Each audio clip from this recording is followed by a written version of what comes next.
नामत व नुसल्ली अला रसूलिल करीम अम्मा बाद फ़ाऊज़ु बिल्लाहि मिनश शैतानिर रजीम बिस्मिल्लाहिर रहमानिर रहीम। Today my lecture, Minor Act.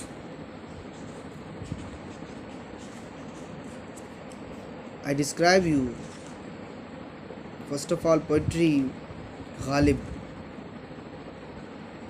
कब वो सुनता है कहानी मेरी,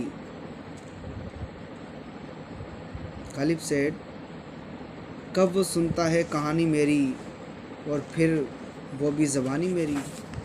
Today my lecture.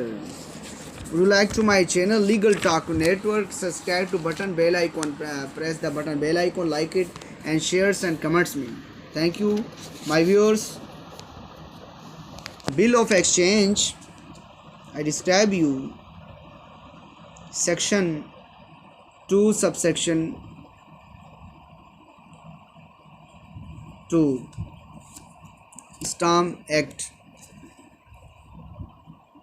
1899. He says bill of exchange means bill of exchange is defined in a negotiable instrument Act 1899, and the negotiable instrument is Act is 1881. Sorry. I describe you includes also Hindi and any other word. Instrument Act is 1881. He said, and the available document in initial the purposing of the initial of any person where name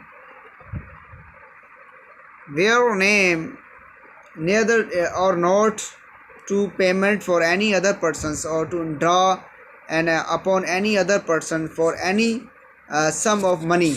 Today would like to my channel I told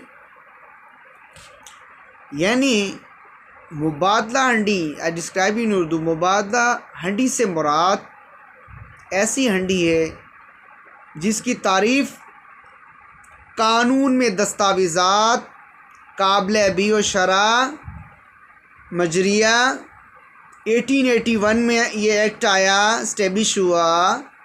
यानी इसमें कोई हंडी भी शामिल है, कोई दीगर दस्तावेज़ात, किसी को गवाह उसका नाम दिया गया हो या किसी दीगर शख्स की या किसी की रकम की अदायगी के लिए या किसी दीगर शख्स से कोई रकम वसूल करने के लिए इख्तियार देता है, जिससे इख्तियार देना मकसूद हो।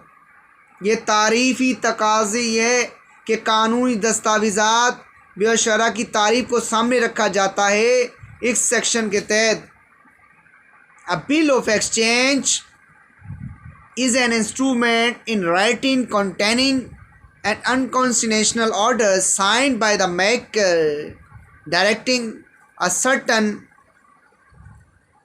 persons to pay demand of the fix a determined first sum time certain of the sum money of the or to do of order and certain person or to bear and the instrument।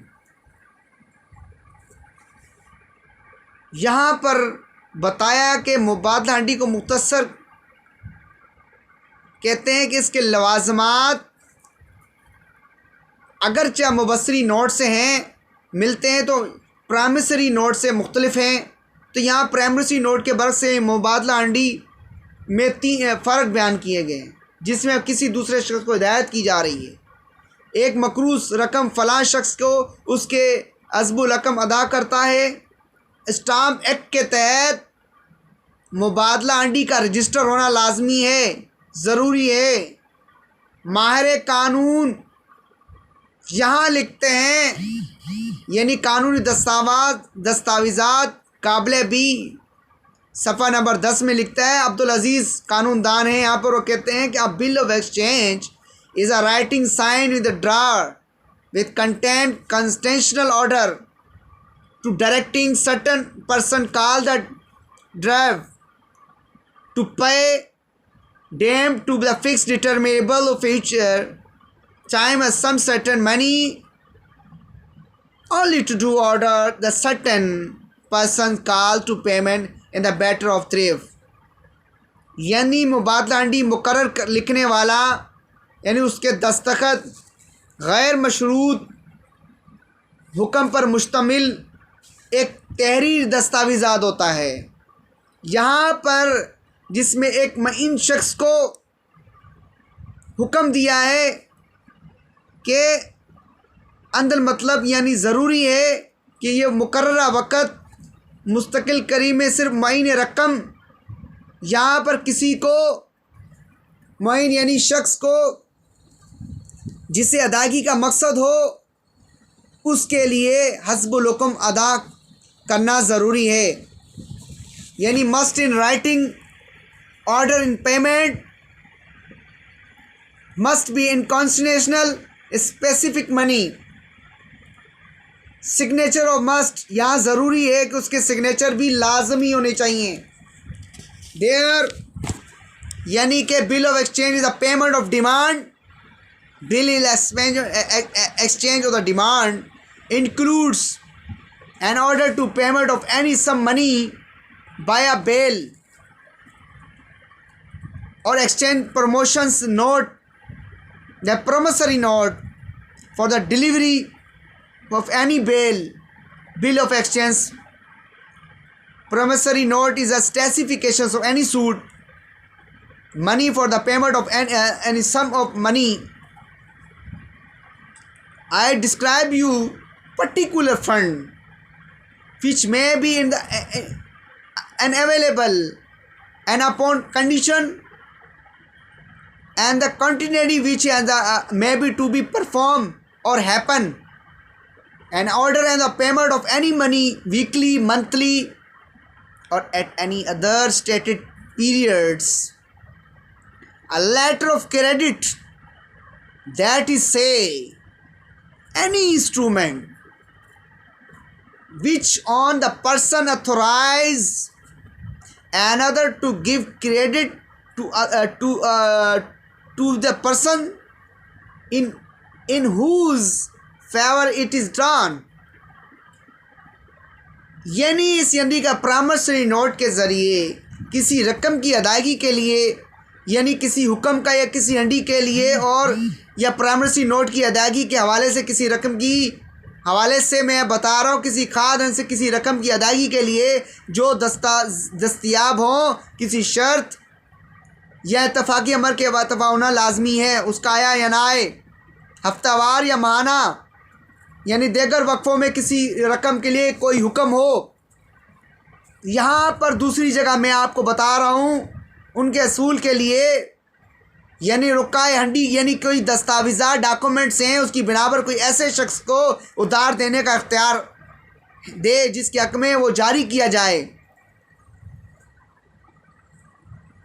तो ये मैं आपको बता रहा हूँ यानी जिस हंडी में रकम की अदायगी बयान की गई वहाँ पर आपको मैं बता रहा हूँ यानी कि अंदुल मतलब मुबादला हंडी कहा जाता है। वहाँ पर ऐसी हंडी में किसी ख़ास रकम को अदायगी का हुक्म दिया जाता है यानी उस नाम को जो हंडी भी कहा जाता है। द उर्दू वर्ड के अंदर हंडी नामज़द फ़रीक यानी उसके हस्बुल हुक्म अदा की जाती है। ये PLD है 1896 के अंदर QG सफ़ा नंबर 372 में any order to a bank a transfer some money from the customer account and the account of the another customer of the bank।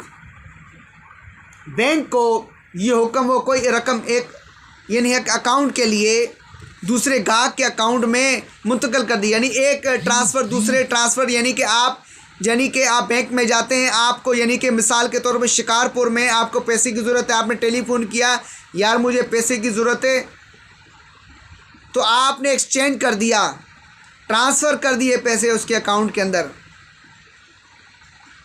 यानी आप कानूनी तौर पर कहेंगे कि यहाँ रकम दूसरी अकाउंट में मुंतकिल हो गई। जैसे कि आप मोबाइल में बैलेंस डलवाते हैं तो दूसरे को मोबाइल शेयर करते हैं, ट्रांसफ़र हो जाता है। ये एक्सचेंज की एक बता रहा हूँ आपको, किस्म बता रहा हूँ। एक्सचेंज करना एहतियात रकम की अदायगी कहा जाता है, यानी किसी फ़ंड से रकम की अदायगी हुक्म भी हो सकता है।